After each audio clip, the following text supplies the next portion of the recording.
Pemain ini ngatain mak pemain lainnya yang udah meninggal, dan pemain ini doain LeBron kecelakaan.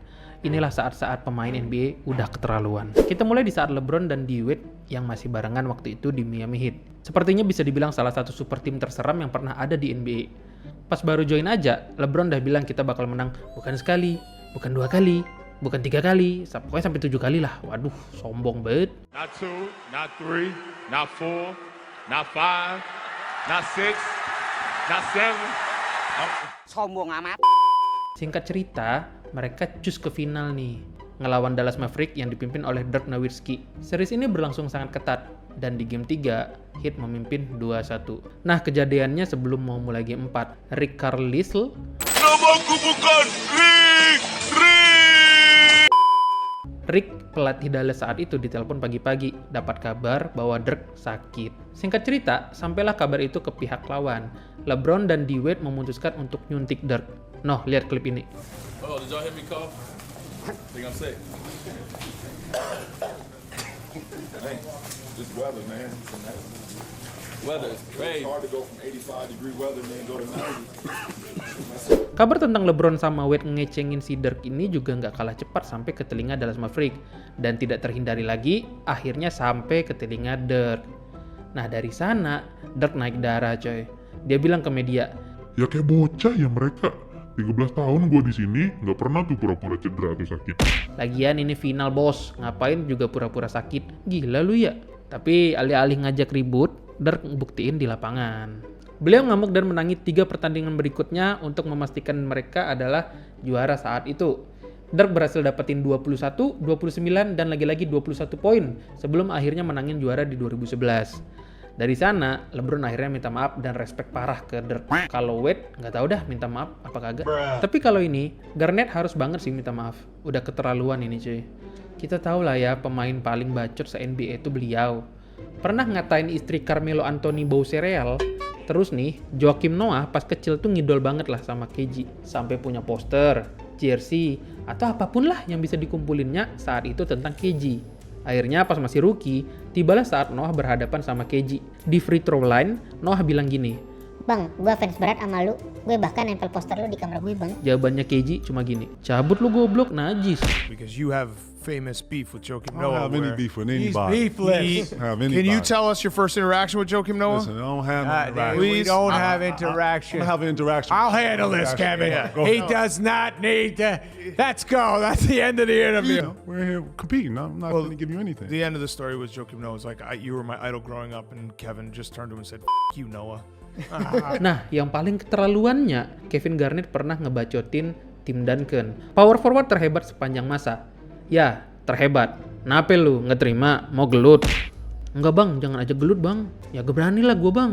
Tapi serius lah bang, menurutku Tim Duncan emang best power forward sepanjang masa bang. Kerja bagus. Nah, berani nih KG bacot ke Mamang Duncan. Ada satu alasan lain kenapa Tim Duncan ini disebut Mr. Fundamental. Selain dengan gaya permainannya yang sangat basic tapi mematikan, beliau ini flat bener cuy. Nggak bisa dipanasin. Kalau orang bacot ke dia cuma balesnya gini. Oh gitu, lumayan. Kalau kata KG, yang paling seram sih pas dia ngomong gini. Nice try. Tim Duncan, shout out to Timmy. Tim Duncan, people would not see him verbally saying stuff because he wasn't talking sentences. Timmy would hit you in phrases. Got you. Ooh, almost. This the worst right here. Nice try. Nah, di tahun 1999, mereka berdua ketemu di playoff. Tiba-tiba, pas Tim Duncan mau nembak free throw, Kevin Garnett memutuskan untuk teriak, "Selamat hari ibu, nyet!"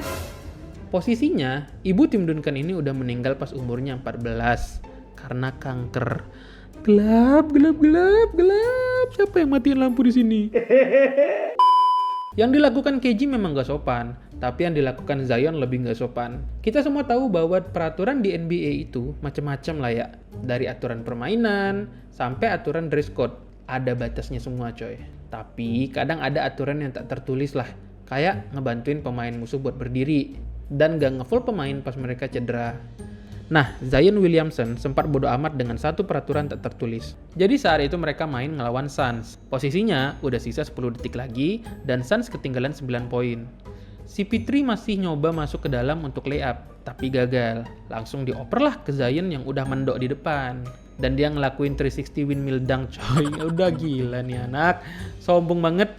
Sekaligus ngelanggar peraturan tak tertulis. Dimana kalau udah ketinggalan jauh, itu nggak usah diskor lagi lah. Kan udah pasti nggak kekejar gitu ya. Pas selesai dunk, pemain Suns pada panas dan mau ngajak ribut. Tapi kalau dipikir-pikir, siapa cuy yang berani gelut sama Zion? Chris Paul. Digeprek Zion ntar Pak Tua Paul. Kalian tadi kurang ajar sama tim lawan, yang ini kurang ajar sama timnya sendiri cuy. Dan kalau gue bilang yang kurang ajar si legenda Kobe Bryant, lu pada percaya nggak? Jadi ceritanya gini, waktu itu lagi Olimpik di tahun 2008, dan pertandingan berikutnya tim USA bakalan ketemu sama Spanyol. Tim USA yang saat itu adalah The Redeem Team karena kalah di 2004, punya 1 goals dan cuma 1 goals. Bawa pulang medali emas ke USA. Sebelum pertandingan, Kobe sempat diwawancara dan ditanya, Gimana Bang Kobe kalau bakalan ketemu Bang Gasol nanti? Kobe bilang, Gasol udah kayak saudara gue belah bang. Ya gue berusaha yang terbaik lah nanti. bahkan saat itu Kobe juga sempat nemuin Gasol dan teman setimnya lah untuk berkunjung dan beri salam. Wanjur beri salam kayak anak SD, duduk siap beri salam. Apa sih? Pas mau mulai, Kobe ngumpulin timnya dulu. Terus dia bilang gini, Posisi pertama, bakal ku hantam Gasol. LeBron pas dengarnya bilang, hah? Rekan tim lu itu bang? Nggak boleh gitu. Kobe natap mereka semua satu-satu dan bilang, Posisi pertama, gue tahu Gasol bakalan screen gue.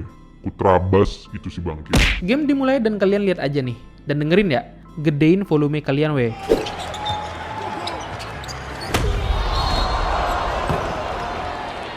LeBron dan tim USA saling tatap dan bilang, alamak beneran? Itu sebenarnya cara Kobe buat ngasih tahu, bukan cuma ke Pau Gasol, bukan cuma ke tim musuh, tapi ke timnya sendiri, bahwa nggak peduli mau itu saudara gue, di pikiranku cuma menang, dan menang. Cerita terakhir yang mau gue kasih tahu ini sebenarnya tujuannya sama ya, pengen menang. Tapi caranya itu loh yang kurang wajar. Wait, what? Jadi ceritanya gini, Celtics lagi berhadapan sama LeBron dan Cavaliers. Posisinya 3-2, Cavs lagi kalah. Di pertandingan ini, LeBron dah kayak Aumine cuy. Satset, 3 point, ngedang, ngecross, waduh semuanya lah. Demi ndak kalah di game ini. Akhirnya LeBron berhasil nyetak 33 poin dan nyamain kedudukan jadi 3-3. Di saat itu, Kendrick Perkins yang lagi ngebelain tim Boston Celtics sadar dan ketakutan. Nggak bisa kita ngehentiin LeBron ini, nggak bakal bisa kita menang ini. Di tengah-tengah ketakutannya, yang bakal ngadepin Game 7, tau nggak dia ngapain? Apaan tuh? Bukannya dia berlatih, bukannya dia mencari celah untuk melawan LeBron, bukannya dia nontonin gameplay sebelum-sebelumnya, yang dilakuin malah berdoa. Bukan berdoa untuk menang ini ya. Kalau berdoa untuk menang, alhamdulillah. Tapi berdoa biar LeBron nggak bisa tampil di Game 7. What? Di podcastnya JJ Redick dia cerita bahwa saat itu dia beneran ketakutan dan berharap LeBron cedera. JJ Redick masih kayak nggak percaya dan bilang, Oh, mungkin maksud lu kayak engkelnya tekelis ya bang? Apa sakit perut kan bang? Kendrick bilang, Kalau cuma tekelis, apa sakit perut, dia masih main bang. Oh, mungkin kayaknya lu berharap LeBron ada acara keluarga atau yasinan kali ya bang di RT sebelah. Enggak bang, gue memang beneran berharap dia cedera bang. hah? Kata JJ Redick. Maksud lu gimana bang? Maksud sorry nih, gue nggak salah denger kan? Iya bang, gue berharap dia cedera ACL bang. Udah gila ini abang. Setakut-takutnya orang, kayaknya masih ada moral ya untuk tidak mendoakan orang lain celaka gitu ya. Mau dibilang goblok. Aduh, sebegitu pengen menangnya dan sebegitu takutnya Kendrick Perkins sama LeBron ya. Gara-gara ngomong di podcast JJ Redick, itu udah nggak jadi rahasia dia lagi. Nggak seperti rahasia di NBA yang nggak banyak orang tahu. Selengkapnya, klik video di atas ya bang.